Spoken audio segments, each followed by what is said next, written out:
Judgement किसे कहते हैं? स्टेटमेंट गिवन बाय द जज on the grounds of decree और ऑर्डर। डिक्री या फिर ऑर्डर, उसके जो ग्राउंड्स हैं, उसके जो आधार हैं, उन आधार के ऊपर जो जज का स्टेटमेंट है उसको जजमेंट कहते हैं।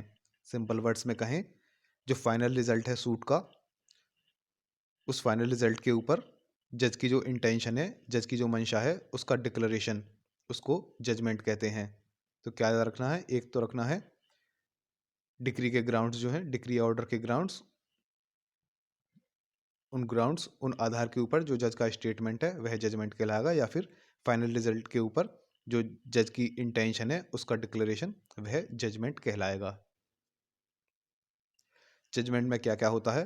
केस के फैक्ट्स होते हैं, उन फैक्ट्स के ऊपर जो लॉ अप्लाई किया गया है, application of law to the facts, और जो डिसीजन आया है उसके साथ साथ उस डिसीजन के क्या क्या रीजंस थे, यह जजमेंट के अंदर होता है। Facts of the case, application of law to the facts and decision with reasons for it, उस डिसीजन के क्या रीजन हैं।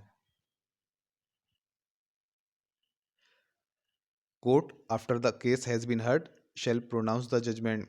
जब केस सुन लिया गया हो उसके बाद कोर्ट अपना जजमेंट सुनाती है, या तो एक बार में तभी सुना देगी या फिर कोई फ्यूचर डेट फिक्स कर देगी उस जजमेंट को सुनाने के लिए।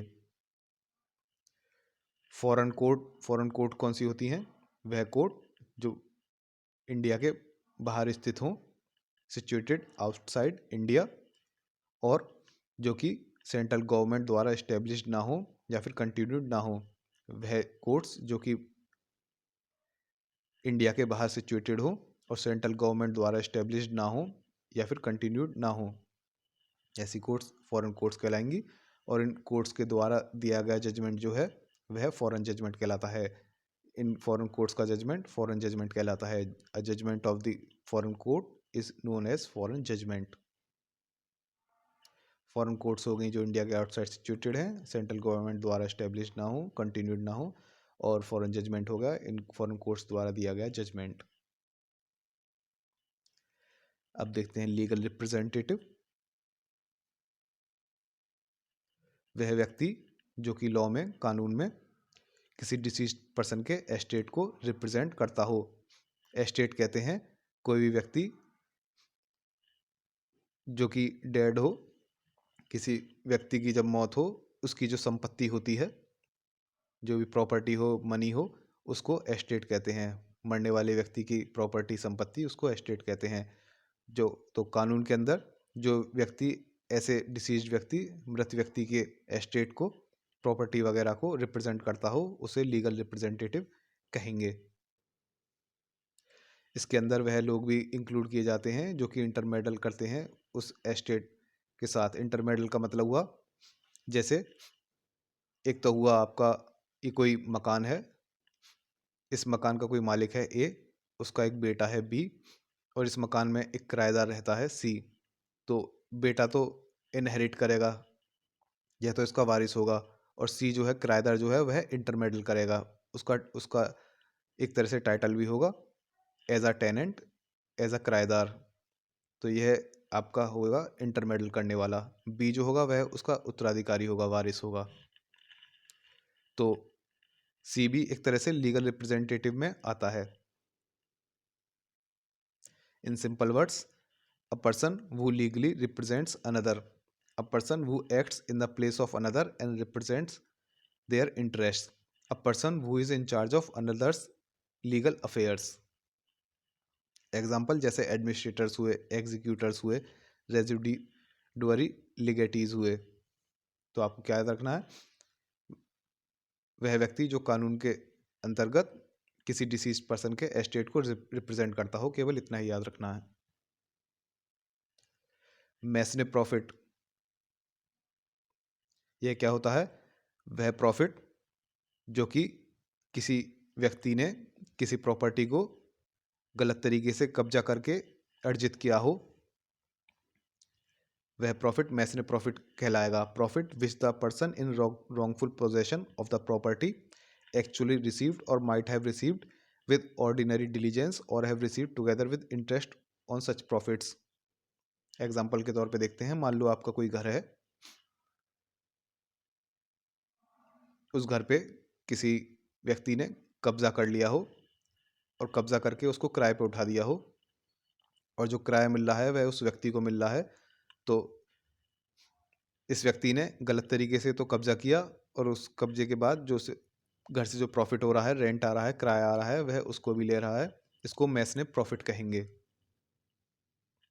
Profit which the person in wrongful possession of the property actually received or might have received with ordinary diligence। एक सामान्य परिश्रम से ही उसको यह सब मिल रहा है। In simple words, profit received by a person in wrong possession, that person is liable to pay mesne profit. यह व्यक्ति जो है वह लायबल होगा उस प्रॉफिट को आपको देने के लिए। Example, A is in wrongful possession of बीस प्रॉपर्टी। ए जो है बी की प्रॉपर्टी को गलत तरीके से कब्जा किए हुए है। By being in such possession he receives profit. मान लो ए ने जो कब्जा कर लिया है उसके द्वारा उसको प्रॉफिट मिल रहा है, रेंट वगैरह मिल रहा है। ऐसा प्रॉफिट जो है मैस ने प्रॉफिट कहलाएगा। इसका ऑब्जेक्ट क्या हुआ? जब यह व्यक्ति लायबल है आपको वह पैसा देने के लिए, तो इसका ऑब्जेक्ट हुआ to compensate the person who has been kept out of possession and deprived of enjoyment of his property. अब आपको तो यहाँ से निकाल दिया इसने घर से, तो मैस ने प्रॉफिट का जो ऑब्जेक्ट है वह यह है कि आपको कंपनसेट किया जाए, क्योंकि आपको डिस्पोजेस कर दिया गया था और आप अपनी प्रॉपर्टी को एंजॉय नहीं कर पाए थे। अब जल्दी से समरी देख लेते हैं पूरे चैप्टर की। जो जो आपको चीज़ें याद रखनी है केवल वही हैं, इनको रट लेना एग्जाम के लिए। जजमेंट क्या हुआ? डिक्री के ग्राउंड्स पे जो जज का स्टेटमेंट है वह जजमेंट कहलाया, या फिर जो रिजल्ट है उस पे जो जज की इंटेंशन है उसका डिक्लेरेशन वह जजमेंट कहलाया। इतना याद रखना है। फॉरेन कोर्ट कौन से हुए? जो इंडिया के बाहर सिचुएटेड हो और सेंट्रल गवर्नमेंट द्वारा इस्टेब्लिश ना हो, ना ही कंटिन्यूड हो। ऐसी कोर्ट्स द्वारा दिया गया जजमेंट जो है वह फॉरेन जजमेंट कहलाएगा। लीगल रिप्रेजेंटेटिव कौन से हुए? जो रिप्रेजेंट करते हैं किसी डिसीज्ड की एस्टेट को, किसी भी डिसीज्ड की एस्टेट उसकी प्रॉपर्टी वगैरह जो है उसको जो रिप्रेजेंट करते हैं लीगली इन लॉ, वह लीगल रिप्रेजेंटेटिव हुए। मैस ने प्रॉफिट क्या हुआ? Wrongful possession. मान लो आपके मौसा जी हैं, मौसा जी ने आपके घर पर कब्जा कर लिया है और घर से जो किराया आ रहा है वह सारा किराया वह मौसा जी ले रहे हों, तो वह मैस ने प्रॉफिट कहलाएगा। अब मौसा जी जो हैं वो लायबल होंगे आपको वह प्रॉफिट उस किराए को देने के लिए। तो ये आ गया आपका मैस ने प्रॉफिट। केवल इन्हीं को रटना है। ये सभी चैप्टर्स की समरी जो है इस पीडीएफ के एंड में एक साथ दी गई है। एग्जाम से पहले एक साथ उन्हें रट लेना। नेक्स्ट टॉपिक देखेंगे सूट ऑफ सिविल नेचर।